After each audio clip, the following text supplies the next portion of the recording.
We'll do example 7. Phi of n is equal to phi of n plus 1 is equal to phi of n plus 2 for n is equal to 5186. इसके दो तरह से कर सकते हैं हम, तो ये वाला मेथड देखते हैं. phi n is equal to this, इसके हमने फैक्टराइजेशन कर लिए 2 इंटू दिस, और कोई फैक्टर बनता ही नहीं है इसका. तो देखिए अब फाई, क्योंकि दोनों के दोनों आपस में को प्राइम है, तो ये क्योंकि एक मल्टीप्लिकेटिव फंक्शन है हमारे पास, तो इसकी वैल्यू क्या आ जाएगी. दोनों आपस में को प्राइम है तो इनको हम सेपरेट करके लिख सकते हैं, और इसकी वैल्यू क्या होती है फाई ऑफ पी की पावर के माइनस पी की पावर के minus 1. Then this will be 2 की पावर 1 माइनस 2 की पावर 0. सिमिलरली इसकी वैल्यू हो जाएगी पी की पावर के इज़ 1 एंड पी की पावर 0, के माइनस 1 इज़ 0 हेयर. तो ये क्या बन गया 2 की पावर 1, 2 माइनस 1 1 हो जाएगा, और 2593 माइनस 1 इज़ 2592. तो 2 into 1 into 2592 that is equal to 2592. Now हमें नेक्स्ट निकालनी है value phi of n plus 1 की. तो n था 5186, तो n प्लस 1 हो जाएगा 5187. नाउ इसके फैक्टर्स बनाएंगे तो ये 4 फैक्टर्स बनेंगे, ये भी चारों रिलेटिवली प्राइम है, तो मल्टीप्लिकेटिव फंक्शन होगा फाई, तो सेपरेट करके लिख दिया. इसकी value 3 minus 1 7 minus 1 13 minus 1 and 19 minus 1. जैसा मैंने बताया था डायरेक्ट भी अप्लाई कर सकते हो. पी अगर प्राइम है तो फाई पी की वैल्यू पी माइनस 1 होती है. इन सबको प्रोडक्ट सॉल्व किया तो हमारे पास ये वैल्यू आ गई. Similarly phi of n plus 2 की वैल्यू फाइंड आउट कर सकते हैं. n हमें 5186 गिवन है, तो n प्लस 2 5188 हो जाएगा. इसका फैक्टराइजेशन किया तो 2 की पावर 2 इंटू दिस यही बनता है, और इसके और कोई फैक्टर ही नहीं बनते हैं. नाउ 2 एंड दिस आर को प्राइम, सो मल्टीप्लिकेटिव फंक्शन है तो सेपरेट करके लिख लिया इसको हमने. p की पावर k माइनस पी की पावर k माइनस 1 का फॉर्मूला खोला. यहाँ पे ये प्राइम है तो p माइनस 1 के इक्वल आ गया. इसको सॉल्व किया तो वैल्यू ये आ गई. तो हमारे पास देखिए तीनों के तीनों से वैल्यू सेम आ रही है, तो यही हमें प्रूव करना था कि फॉर n अगर हम 5186 लेते हैं तो phi n plus 1 and phi n plus 2 are equal.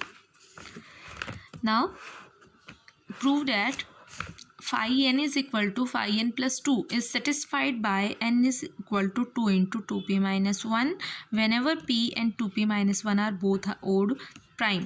देखिए this is satisfied by n is equal to this.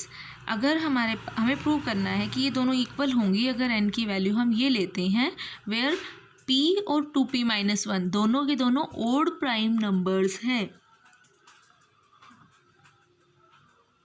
अब p हमें ओड प्राइम नंबर गिवन है और 2p माइनस 1 भी दोनों ओड प्राइम है, डेट मीन्स 2 नहीं हो सकता, और n जो है वो इसके इक्वल है, तो उस केस में ये दोनों इक्वल होंगे. तो सबसे पहले हम निकालते हैं फाई n की वैल्यू.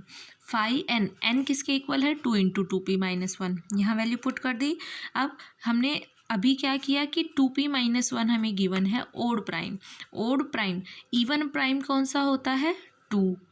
इवन प्राइम नंबर तो एक ही है सिर्फ 2, तो ओड प्राइम हो गया 2p माइनस 1. ये वो 2 इवन है और ये ओड है, तो इसका मतलब दोनों में आपस में कुछ भी कॉमन नहीं आएगा, एक इवन है एक ओड है, तो मतलब मल्टीप्लिकेटिव फंक्शन है फाई, दोनों आपस में को प्राइम है, तो इनको सेपरेट करके लिख लिया हमने. फाई 2 हो गया 2 माइनस 1, और ये भी क्योंकि प्राइम नंबर हमें गिवन है तो इसकी वैल्यू भी p माइनस 1 के इक्वल होगी. दैट मीन्स इसमें से माइनस 1 कर देंगे तो 2p माइनस 1 माइनस 1, तो ये 1 बच गया. ये क्या आ गया 2p माइनस 2 कॉमन लिया तो 2 into p minus 1. Now phi of n plus 2 निकालते हैं. n की वैल्यू है 2 into 2p minus 1 plus 2. Solve किया इसको तो फाई ऑफ 4p बन गया. 4 के फैक्टर्स बनेंगे 2 square. Phi of 2 square into p. अब 2 और p क्योंकि हमें क्या गिवन है ओड प्राइम, और 2 इवन नंबर है, तो इवन और ओड आपस में को प्राइम हो गए, तो इनमें मल्टीप्लिकेटिव फंक्शन अप्लाई किया, दोनों को सेपरेट कर दिया. तो फाई ऑफ 2 स्क्वेयर की वैल्यू क्या आ जाएगी 2 स्क्वेयर माइनस 2, p की पावर k माइनस पी की पावर k माइनस 1 का रूल अप्लाई किया. Phi p is p minus 1. इसको सिंप्लीफाई करेंगे तो वैल्यू आएगी 2 इंटू p माइनस 1. यही वैल्यू फाई n की भी आई थी, तो both are equal. Now The next example is phi n is equal to n by 2 if and only if n is equal to 2 की power k for some integer k greater than 1. अब देखिए phi n जो है that is equal to n by 2. हमें given है phi n by 2 if and only if n is equal to 2 की power k for some k greater than equal to 1. अब दो cases हैं, इफ़ एंड ओनली इफ है तो first case में हम लेकर चलेंगे कि हमें गिवन है phi N is equal to N by 2 और हमें प्रूव करना है एन जो है वो 2 की सम पावर है K greater than equal to 1. Now अब देखिए phi N is equal to N by 2 हमें गिवन है, तो फाई एन जो है वो हमेशा एक इंटीजर वैल्यू आती है. ये हमने पहले थ्योरम्स में किया था कि फाई एन जो है वो हमेशा एक इंटीजर वैल्यू देता है, फ्रैक्शन में कभी नहीं आती उसकी वैल्यू. तो phi N is equal to N by 2 है, दैट मीन्स एन बाई 2 भी एक इंटीजर होगा क्योंकि फाई एन हमेशा इंटीजर होता है. अब एन बाई 2 इंटीजर कब हो सकता है? इंटीजर क्या होता है? कोई भी पूरा नंबर. तो अगर एन बाई 2 इंटीजर है इसका मतलब एन क्या होना चाहिए? 2 से डिवाइड हो जा तभी तो ये पूरा नंबर आएगा. तो इसका मतलब एन जो है वो हमारे पास कोई ना कोई इवन इंटीजर होगा, तभी ये पॉसिबल है कि n बाई 2 इंटीजर बने. देखो n इवन इंटीजर है, मतलब n सपोज हम 4 लेते हैं तभी तो n बाई 2 इंटीजर आएगा. n को अगर हम मान लो इवन इंटीजर की जगह ओड ले लेते हैं तो n बाई 2 क्या आएगा? 3 बाई 2. ये तो कोई रेशनल नंबर बन गया, इंटीजर नहीं बना.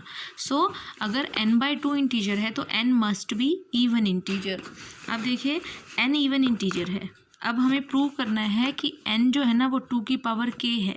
तो हम कंट्राडिक्शन लेते हैं, n जो है वो 2 की पावर k ना होके साथ में कुछ m भी मल्टीप्लाई होता है जो कि ओड है. अब देखिए m हमने ओड क्यों लिया? क्योंकि अगर हम m इवन लेते तो वो 2 की ही सम पावर होता और वो इसके साथ मर्ज हो गए 2 की ही पावर बन जाता. तो जो हमें प्रूव करना था फिर तो वही आ जाता डायरेक्ट. तो हम कंट्राडिक्शन ले रहे हैं तो m को हम ओड लेंगे ताकि उसके साथ मर्ज ना हो सके, वो अलग रहे. तो n को हमने ये ले लिया where k is greater than equal to 1. अब फाई n हमें गिवन है n बाय 2. तो देखिए n की वैल्यू पुट करें फाई ऑफ 2 की पावर k इंटू m. अब m ओड है 2 इवन है तो दोनों को प्राइम हो गए, तो मल्टीप्लिकेटिव फंक्शन अप्लाई कर सकते हैं. डैट मीन्स इन दोनों का सेपरेट प्रोडक्ट. फाई ऑफ 2 की पावर k हमारे पास क्या बन जाएगा? 2 की पावर k फाई ऑफ 2 की पावर, और राइट साइड भी साथ ही साथ लेते हैं. Phi N is equal to N by 2 given है तो n की वैल्यू यहाँ भी पुट कर देते हैं बाय 2. तो ये क्या बन गया हमारे पास लेफ्ट में? 2 की पावर k माइनस 2 की power k minus 1 and phi m as it is. और राइट में बन गया 2 की पावर एक ऊपर जाएगी तो एक कम हो जाएगी इंटू m. अब देखिए इसमें से 2 की पावर k माइनस 1 कॉमन ले लें तो यहाँ बचेगा 2 minus 1. Phi M as it is. Right में बचेगा 2 की power k minus 1 into m. ये बोथ साइड कैंसिल हो गई power 1. Phi m is equal to m आ गया which is possible only for m is equal to 1. Phi m 1 के equal सिर्फ एक ही केस में आता है जब फाई 1 1 होता है, अदरवाइज कभी भी नहीं होता. तो m 1 आ गया, और अगर m 1 आएगा तो n की वैल्यू हमने क्या ली थी? ये m 1 पुट करेंगे तो n सिर्फ यही बच गया जो कि हमें प्रूव करना था. अगर फाई n n बाई 2 है तो n जो है ना वो 2 की सम पावर में आएगा. ये हमने प्रूव कर दिया. अब हम कन्वर्स लेते हैं कि अगर हमारे पास कन्वर्स के लिए हम लेकर चलेंगे सेकंड केस में कि n हमें गिवन है 2 की सम पावर में for k greater than equal to 1, और हमें प्रूव करना है कि फाई n जो है वो n बाय 2 होगा. ये हमें अब प्रूव करना है. तो देखिए इसके लिए हम क्या करें? फाई n लेकर चलते हैं. फाई n है 2 की पावर k, तो क्या वैल्यू आएगी इसकी? 2 की पावर k माइनस 2 की पावर k माइनस 1. ये कॉमन लें तो 2 माइनस 1 डेट इज़ 1. तो 2 की पावर k माइनस 1 इसको हम 2 की पावर k बाई 2 लिख सकते हैं क्योंकि नीचे से पावर ऊपर जाएगी तो 1 माइनस हो जाएगी. और 2 की पावर k किसकी वैल्यू है? यहाँ पर हमें गिवन है n की, दैट मीन्स n बाय 2 आ गया. सो फाई n क्या आ गया? n by 2. यही हमें प्रूव करना था. तो बोथ पार्ट्स इसके सॉल्व हो गए.